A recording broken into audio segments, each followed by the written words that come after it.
What's good? It's your boy Fanon. All right, gonna do a quick post fight to the.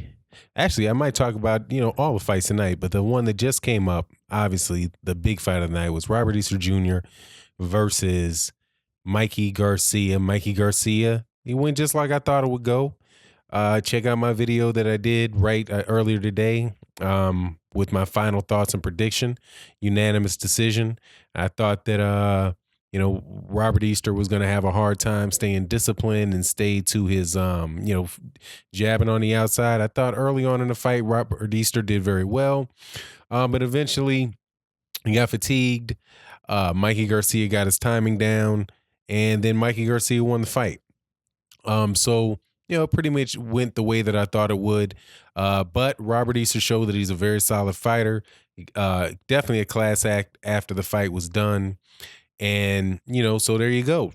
We have a unified champion at 135 pounds. That being Mikey Garcia, the IBF and the WBC champion.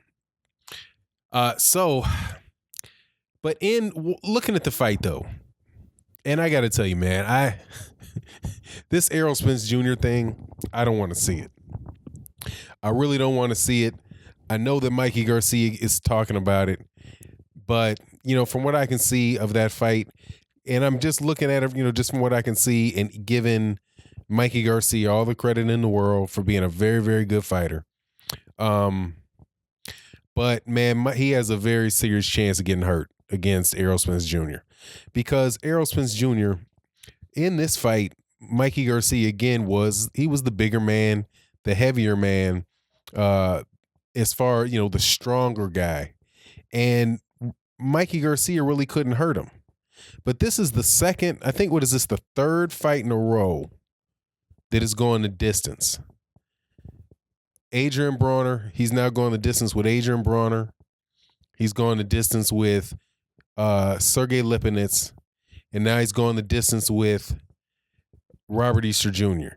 And none of those guys were ever in any real danger of getting stopped. He has enough power to keep them off of him. 135, 140 pound guys. But they really didn't have enough, except for maybe Adrian Brawner. Adrian Brawner hit him with some shots that were good enough to get him really to back him up. I think Mikey Garcia also has a pretty good chin.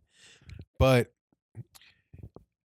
going up to fighting a guy that's going to be, Mikey Garcia weighed in at 100, I think he weighed in 144 pounds. So he weighs in at 140. He came in on fight day 144 pounds.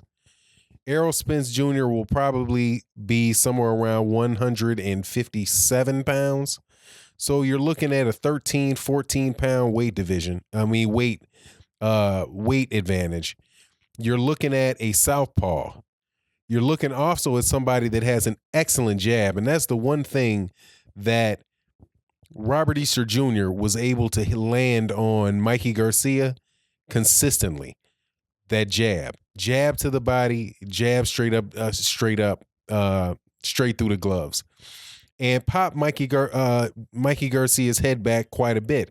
Now, Mikey Garcia was able to start putting pressure on Robert Easter Jr. and had Robert Easter moving back.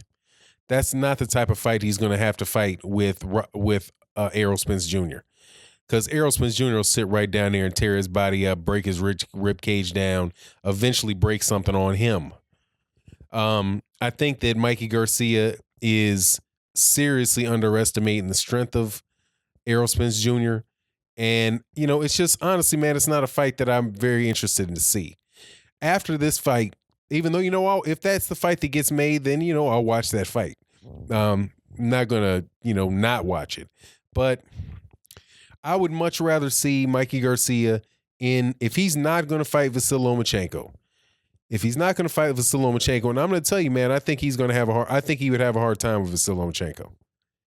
And I'm not quite sure. I don't know if he beats Vasyl Lomachenko. Just off what I saw today, I don't know if he beats Vasyl Lomachenko. But I think it'd be a good fight, and that fight could go either way. But geez, if he's not going to do Lomachenko, I mean, Rodriguez Porgray, man, that would be a good fight. Mikey Garcia versus Rodriguez Porgray would be a good fight.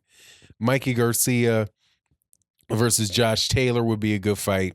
I think he probably would. Actually, from what I saw tonight, I think he would beat Josh Taylor. Baranachek, those guys at 140 pounds, I think those will all be very, very good fights for Mikey Garcia if he cannot unify at 135 pounds. But we'll see what happens as far as that being the next fight for Errol Spence. But I certainly hope not. But anyway, so the rest of the fights, though, I didn't do the post fights on the other ones on the Matchroom card. There's some entertaining heavyweight fights, man. Entertaining heavyweight fight. Carl Stakam versus Derek Chisora. That was very entertaining. It's just like, whoa. Derek Chisora caught him. Lights out. Dillian White and Joseph Parker. Another good fight. Dillian White came to fight. I like that in him.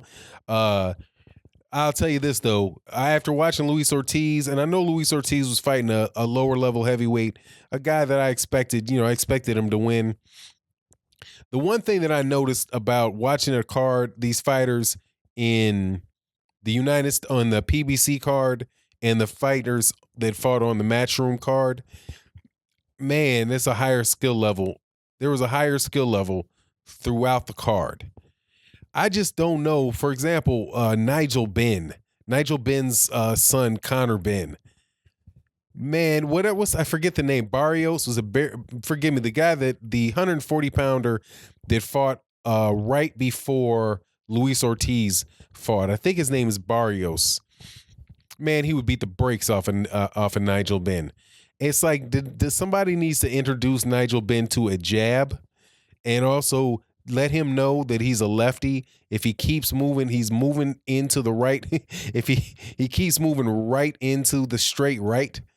Oh man, the guy is just. Anyway, that was terrible. But it was good. But a good night of fights, though, man. A very, very good night of fights. Both cards were terrific. As far as like the heavyweights, I'm certainly hoping that the nicest thing about the night, though, really was Luis Ortiz for me. Because it's nice. Luis Ortiz had another chance to fight in LA in front of a big crowd. I'm sure this fight card is going to do real well as far as like the Showtime numbers. I'm sure it should have wind up doing really well because there were really good fights, man. And it seemed like it was a sold-out stadium. I believe there might have been some seats left at the last minute. But to be able to see Luis Ortiz perform like that and get that one-punch knockout right when the crowd started booing. Because the guy that he was fighting, the name I'm not going to waste my time trying to remember, really wasn't engaging. It was just really trying to moving away, not throwing any punches. And then Luis Ortiz, man, caught him with one of the most beautiful two pieces I've seen in a while. I think it was a right hook. Pretty sure it was a right hook and then a straight left hand. It's like a right hook. Yeah, a right hook into a straight left hand down the middle. Boom. And fight was over. The guy fell down 2 or 3 times. It was beautiful. So, oh man, I'm just really, really happy for Luis Ortiz. And, we know that none of the heavyweights that fought on the card out of the UK are going to fight him. And I don't think any of them could beat Luis Ortiz. In my opinion, that's the second best heavyweight. That's the second best heavyweight in the world, Luis Ortiz. Deontay Wilder, then Luis Ortiz. And not Deontay Wilder because of, technical acumen or whatever, because of Deontay Wilder's talent level. Deontay Wilder's athletic talent level is just through the roof as far compared to the other heavyweights. Many of the other heavyweights are more technically sound, But none of them have the finesse that Luis Ortiz does. And, it's so interesting to hear people say that Luis Ortiz didn't, God, what is the guy's name? Dave Allen, who I do believe also won on that card. Keep hearing like everybody saying, how, he underperformed. Well, that's Eddie Hearn said he underperformed against Dave Allen. Man, if he's setting you up, Luis Ortiz is a highly, highly technical boxer who's setting people up. And if you're patient and you really enjoy the sport of boxing and watching how that, it was a beautiful fight to watch. Same thing for Mikey Garcia. Mikey Garcia, for me, watching that, like the 3-piece combination that he landed on Robert Easter to put Robert Easter down. Man, it was beautiful. It was beautiful. But as far as Mikey Garcia goes, that's where Mikey Garcia needs to stay. I don't want to see the freak show with Errol Spence Jr. because Errol Spence Jr. is going to wind up. There's no win in it for Errol Spence Jr. Errol Spence Jr. is just. I'd much rather have Errol Spence Jr. do what he's got to do, get his man, even if he's got to just get his get his mandatory out of the way, even though he just had one, and get the Sean Porter.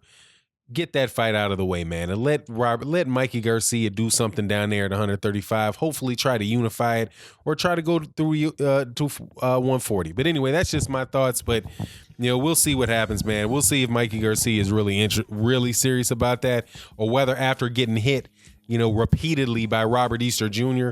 woke him up a little bit. But anyway, it is what it is, and with that, I'm out. Peace.